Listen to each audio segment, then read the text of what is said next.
Yay. So first, I'd like to say thank you all for having me. I am a former Aveda graduate and an Aveda Hall of Famer. My name is Faatemah Ampey, and it's my absolute pleasure to be here with all of you students and future students. Um, they said I could freestyle, so I'm just gonna go. And if you guys have any questions, you can leave them in the chat, and someone will ask them out loud to me in about 20 minutes or so. So I'm going to get started with my career. I graduated from the Aveda Institute in 1997, and I went on from there to do a lot of things, to work with people that Horace Reckelbacher had introduced me to doing platform and editorial work very early, kind of straight out the gate in my career. And from there, I would go on to win NAHA for editorial work. And I was nominated in several categories, such as texture and various ones that I can't remember. I've been nominated a few times. And then I would go on and get lucky enough to be selected to be one of the cast of Bravo's Sheer Genius 3. So one of the things that I'd like to say really catapulted my career was winning NAHA and being on Bravo the same year. It just really just blew me up sort of overnight. And from there, I was given lots of opportunities to do education, create content for companies, blog, all these things that I had never had any experience with, but I just said yes to everything. And so I'm sharing my story with you guys to just kind of share what life looks like after school. One of the things I want people to remember is that you don't have to be an expert at anything. You just have to have the energy that says you want to learn. And if you build relationships, you will find great success in your journey by just keeping an optimistic outlook, showing up on time, being honest about what you can and can't do. And I find that to be the easiest formula for success. And one of my great friends, Ted Gibson, taught me a valuable lesson. Horace Reckelbacher took me to a hair show, and I was supposed to assist Ted. And Ted asked me, did I know how to do the notorious, infamous bobby pin set that everybody knows how to do now?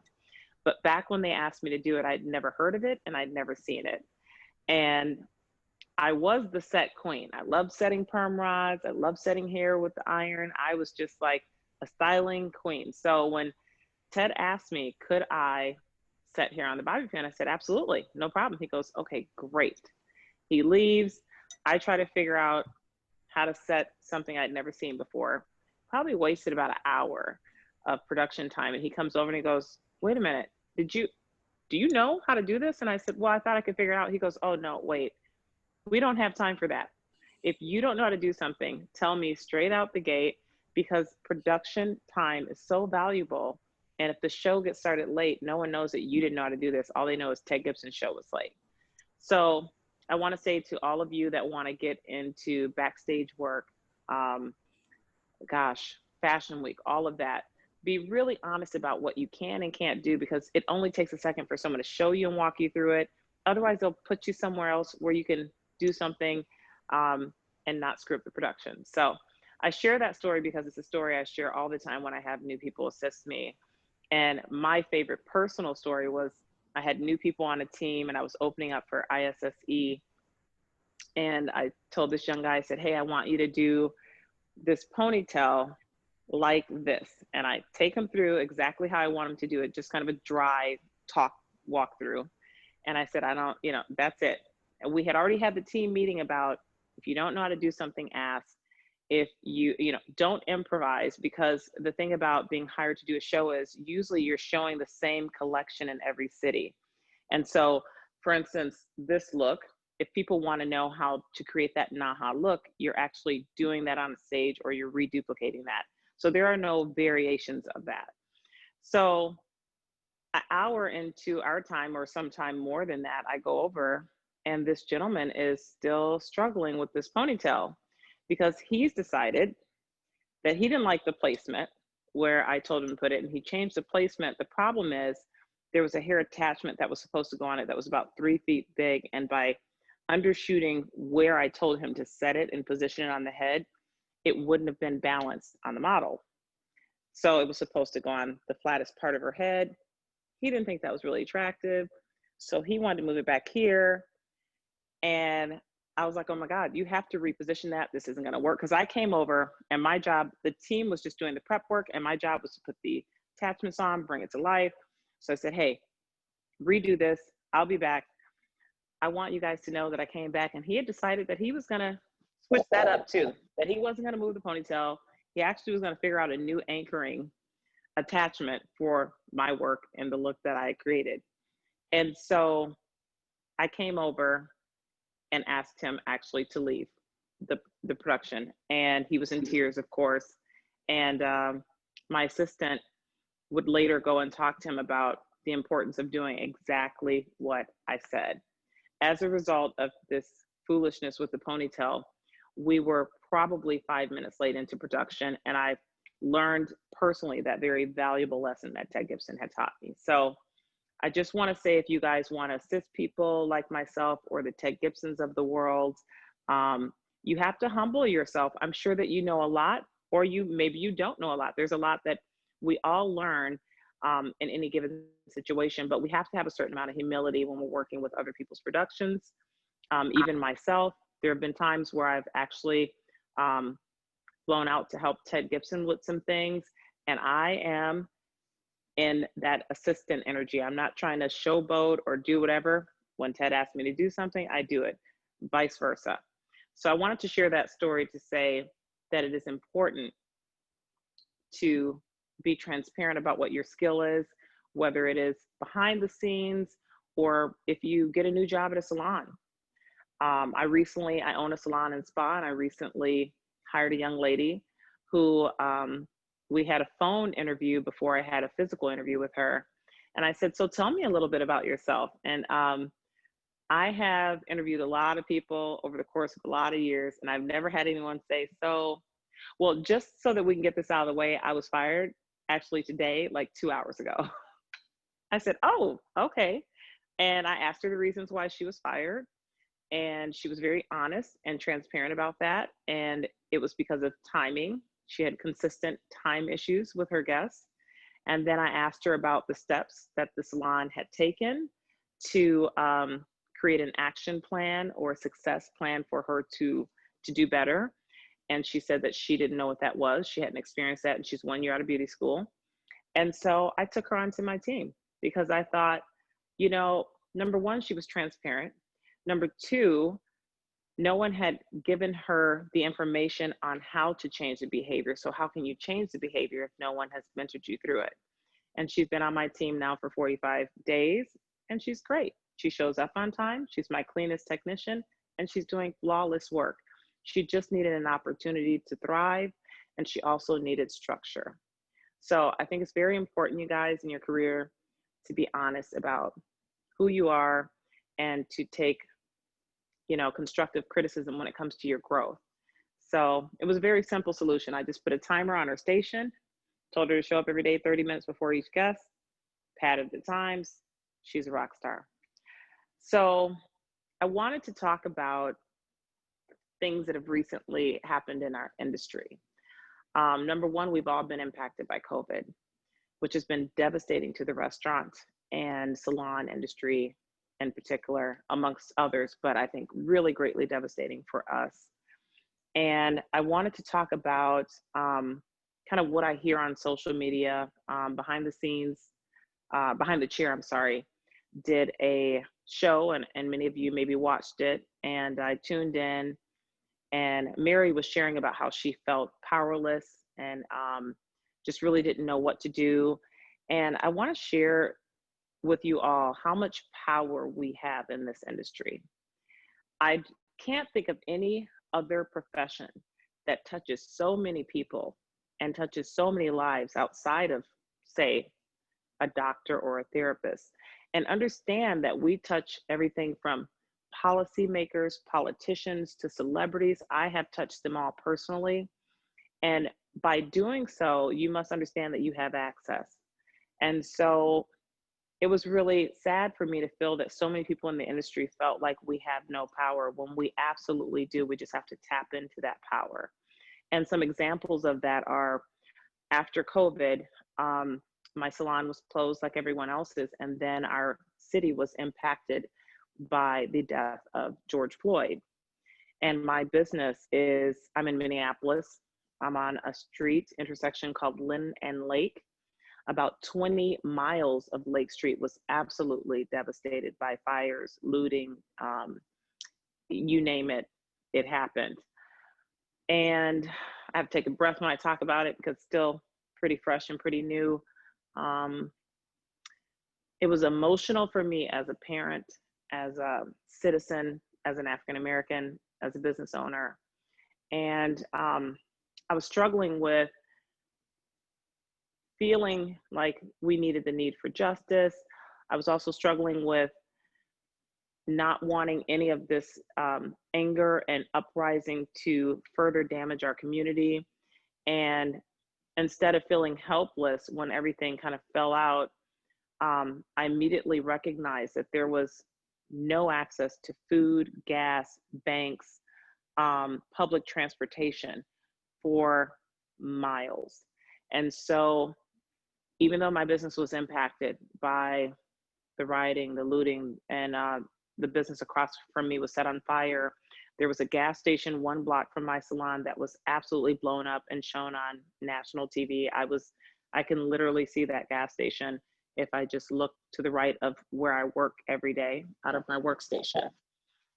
But instead of staying home and crying, I got up. I mean, I had lots of tears, don't get me wrong. I marched through the tears and I called my team and I said, hey, we got to figure out how to feed people, because in these communities, if there's no public transportation and there's no grocery store and there's no gas station, how are they gonna live if they're single moms or senior citizens? I thought about homeless youth. And so I went on Facebook and posted that night when I got home and saw the devastation. I posted, I'm gonna do a food drive and ask people to bring food. The response was so overwhelming that we had to call a Cubs grocery store to donate 500 bags for us, and we had an overflow of food. So much so that the initial goal was for us to, I just kind of thought we'd get food, become a hub, and then deliver it to other places so they could serve it to the community. What we found is there was no one in my community to serve the food. So we had to pivot again. When I say we, me, I forced my team to do it. We pivoted again, and I called my family and I said, hey, we've got to become a food center. There's no reason that my salon would be open anyway because everything was devastated. And so that is what we did. We served the needs of the community.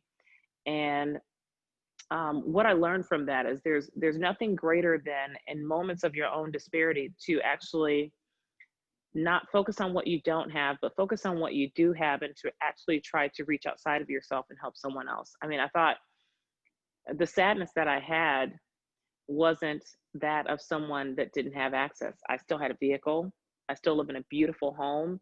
I knew that I had food for months if needed, but someone else wasn't in that position. So I'm sharing that with you guys to say that we absolutely have power.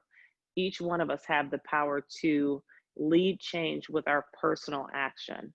And so once the food need was met, I made a commitment to my community that whatever the gaps were, my salon and myself would try to fill that.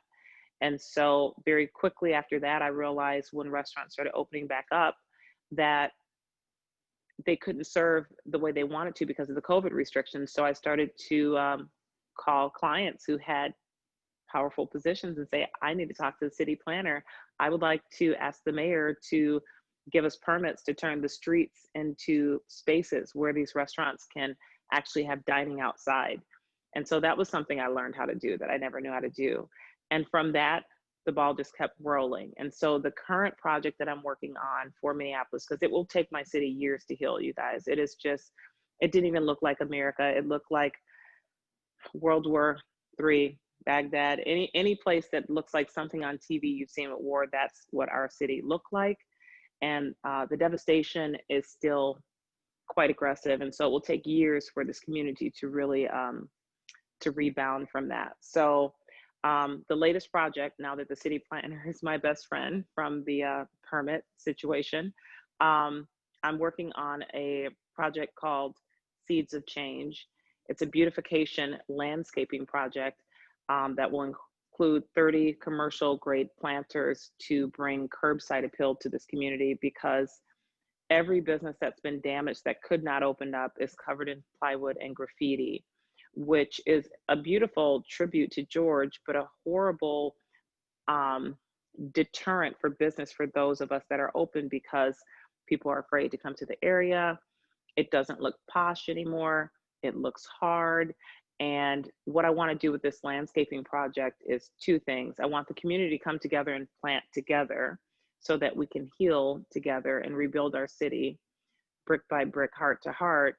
But also, it will breathe new life into our community. And I think that people feel best when they're being used to serve others. And so I say that to say this: none of you are just a hairdresser. None of you are just estheticians. None of you are just, I'm only one person, what can I do? There is so much power in all of us to really tap into our greatness outside of what we do as a trade. And we can use our trade as a vehicle to really innovate, inspire, elevate, and really change the world. So I'm hoping that you guys find that space and that that light that guides you through your work. And I think that's all I really wanted to share. I speak a lot to large companies and groups that I do consulting. And my personal mission has been to desegregate beauty for the past 10 years. And I've been trying to do that on an educational level. So I now sit on the Beauty Certification Association Board, which is our continued education in Minnesota. And so where I saw gaps, I decided I would fill those gaps where I could with education. And I also meet with Fortune 500s. I won't name who they are. They're companies that you shop at every day, on really creating a more inclusive story. I can hear a lot of feedback. If someone could mute their mic, that'd be great. I work with brands on creating a more inclusive marketing story, diversifying their images, lots of different things. And in doing that, I have conversations all the time with students, companies, artists, and I'm going to leave you guys with this, and then I'm going to open up the floor with questions, because it feels like when I'm talking by myself, I'm rambling. Everyone got up today and they took two of the most powerful instruments in the world for granted: their hands. If you woke up this morning and you had two hands to brush your hair, brush your teeth, and clothe yourself, you would realize that your hands do much more than just clothe you, feed you, and groom the clients that you touch every day. Today, these two hands had so much power that they brought life into the world through a doctor delivering something, a miracle we call a baby. And today, these two hands took a life. No gun, no knife, no weapon. These two hands took someone's life today. I don't know whose life today, but we know there's lots of crime, and that is the power that these two hands have. And outside of that, we've learned, history has taught us, these two hands, Heil Hitler, used in hate and the intention of destroying people because of race, creed, religion. These two hands, Heil Hitler, tried to demolish an entire race. And these two hands joined together in prayer, held together hand in hand, as Martin Luther King has shown us, can also uplift an entire nation and bring a nation together in love and unity. And so I'm going to end this conversation with all of you, understanding that every day when you touch a guest, these two hands have so much power. What will you do every day with these two hands. Thank you for having me as a guest. I don't know how many minutes I've taken, but I'm very happy to answer any questions that anyone has. That was amazing. Thank you so much and so inspiring. We do have, I would say about 5 minutes, and Brandy has some questions that she's Okay. received that she'd like to ask you. Thank you. Okay, great. Thank you, Brandy. Hi, how are you? I'm great, thank you. I think your story is very powerful. I want to know how we can help you with your project, Seeds of Change, especially if we're not in that area. Well, the one thing that I've been struggling with is getting funds for anything, because our city, you guys, you'll have to, like, for those of you that are on Instagram or Facebook, friend me or follow me, and there are images that you'll see from that time. It's really hard for me to describe. I'm currently, if I don't find the funding, I've decided that I was going to personally fund the planting project from my salon. Obviously, my salon has been greatly impacted, but I feel that this is more important than buying equipment or whatever for my salon. I think it's more important for me to continue to pivot very hard towards this community and to give them hope. I mean, I think a lot of people just need hope right now. Businesses are really just hanging on by threads, and it's really unfortunate in this climate that small businesses have been, we've been so overlooked and so underserved really by not only our government. It has been, I think a lot of people feel disparaged. I don't, I'm a blind optimist. I'll try to think of ways to help right now with that project. The only missing link for us right now is the funding for the plants. The biggest thing and the hardest thing to secure was the commercial grade planters. So I feel really excited. The soil is actually being donated by the, I don't want to mess up the name, Metakawakan Sioux tribe, which is so beautiful because they are sending us their soil from their tribal land.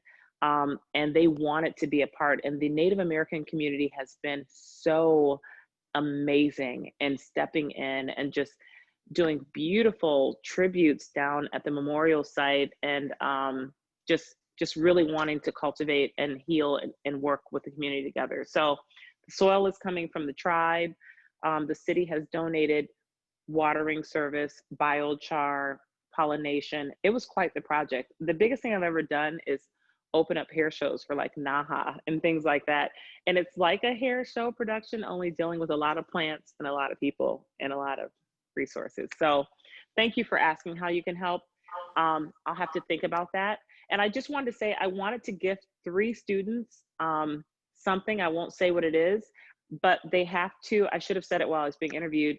They have to capture a really cute picture of me actually Zooming with you guys and their face on it, and like share it on their story, tag me in it. And hopefully you guys have provided them with links on how to follow me on Instagram. My Instagram is Faatemah Inc., FAATEMAHINC. So if you capture, if I look ugly, you're not gonna win nothing. So I'm just saying, get a cute picture. And I mean, like, if my hair is looking crazy and you're looking cute, you don't get the prize. So do you have share something. Do you have a link or a website to your project? Well, everything is going directly to my salon because my salon has been funneling the funds for the food, and it just, I didn't want to start another GoFundMe. I just didn't. So this has been a quiet project that I actually just shared with you guys. I won't announce it publicly. I was on Minnesota Public Radio talking about it. And so I would say they would have to just contact me directly. And then I can talk about what, there's an organization that's taking the funds for me, like, and they're charging me a 2% fee because I didn't want to deal with that. And they're a trusted organization that actually found the planters for the project. So whoever asked me that question, please email me after, and I can actually set you up with the legit like space that's created for the project. It's Brandy. I'll get it from you after. Thanks, Brandy. I hope I'm looking cute. And also in that, for the students that tag me, please share something, a moment, a quote, anything that really inspired you or something new that you learned today, because I always love to see that. So get creative with your posts, and I have a really good gift for you. I'll find you. If you tag me in there and I love it, I'll not only share it, I'll send you something. So hopefully, I want more questions too. So you go right ahead, Brandy. You can ask me more. I want to know what keeps you inspired You know, I get in asked that hair. often. I think that's really a great question. Thank you for asking me that. Um, my inspiration comes from everywhere. I'm highly, highly energized from people and emotion, and so a lot of my collections have been created from an emotional space or experience with a person. Nature inspires me, but one of the things I wanted to share, I'm happy you asked that question, is I think it's really important to be super disciplined in your career, because when you can't find motivation, you will always have the discipline to do whatever you need to do.